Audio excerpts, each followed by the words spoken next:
Hello, everybody. So I am Indigo Williams. I am a poet and the founder of I Shape Beauty. But I wanted to quickly share a short story with you before I perform a poem. So when I learned how to swim, I think I was about 5 years old, and my mother took me to the swimming pool. And I watched a man swimming, moving his arms, kicking his legs, and then I jumped into the pool and I copied him, and that's how I learned to swim. Before I did that, though, I had nearly drowned in the pool, the big pool that I got excited in and jumped in. And yeah, I nearly drowned.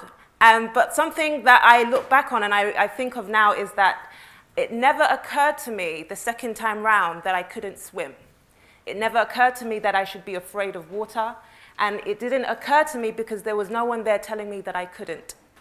And I am now a poet, and I believe that I'm in the business of ideas. We are here to talk about ideas. I think ideas are powerful, they are important, because the ideas you open yourself to, they become a part of you. They become parts of your truth. They define you.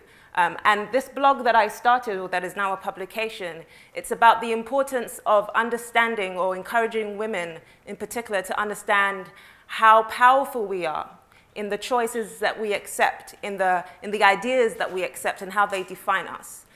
So that was something traumatic that happened to me when I was younger, but something that I always try to focus on in my writing is how you can't control external sources or the things that happen to you, but you can control who you choose to be. You can control the ideas that you allow into your heart, into your eyes, into your mouth.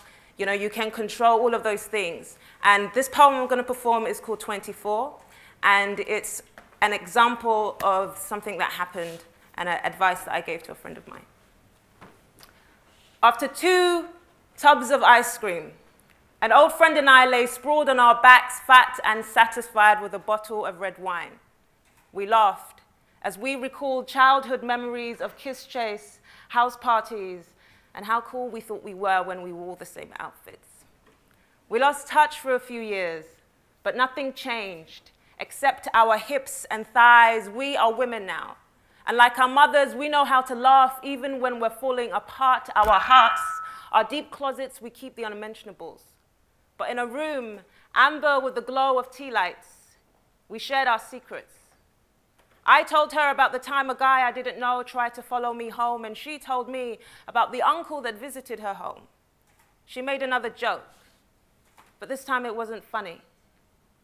Then as subtle as the dust that settles on something new, the mood changed. She sat up, poured more wine into her glass and said, "When your body is a prison, everything about you seems small.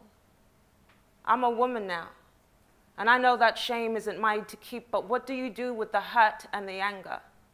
What do you do when you get so used to the poison you begin to thirst for it? I am always thirsty, and so hungry men always find me. I have a body that feels like the empty shell of a bullet. Every cat call is a barrel calling me home. No one warns a little girl that her body is a thing. That's just something she grows into, like mummy's red stilettos." I wasn't a poet in that moment.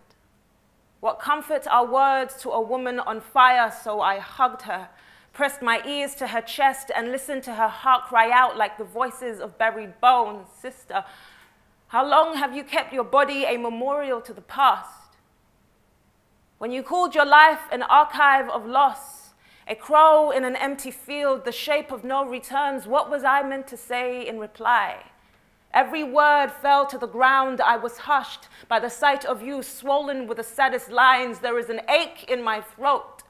So I'm making a list of all the things I wish I had said. Number 24 is this poem. It is sound returning to my gaping mouth like miracle rain falling on parched land. It is happiness rushing to kiss smooth the crease in your brow, a promise that nothing about you is small. You've just been down for so long, you've memorized the view of the world from the ground. Even with your eyes closed, everything seems bigger than you, but life demands move forward or rot. Number 24 is move. You are not weak. You are a woman. Your body is a metaphor for creation, so birth yourself a new beginning. The truth is, you stay broken because it's easier. You chase after dead relationships just because they're familiar. Sister, sorrow is not your song. It's just a key and a chord. Number 24 is move, or you will rot. Let go, or you will rot. Thank you.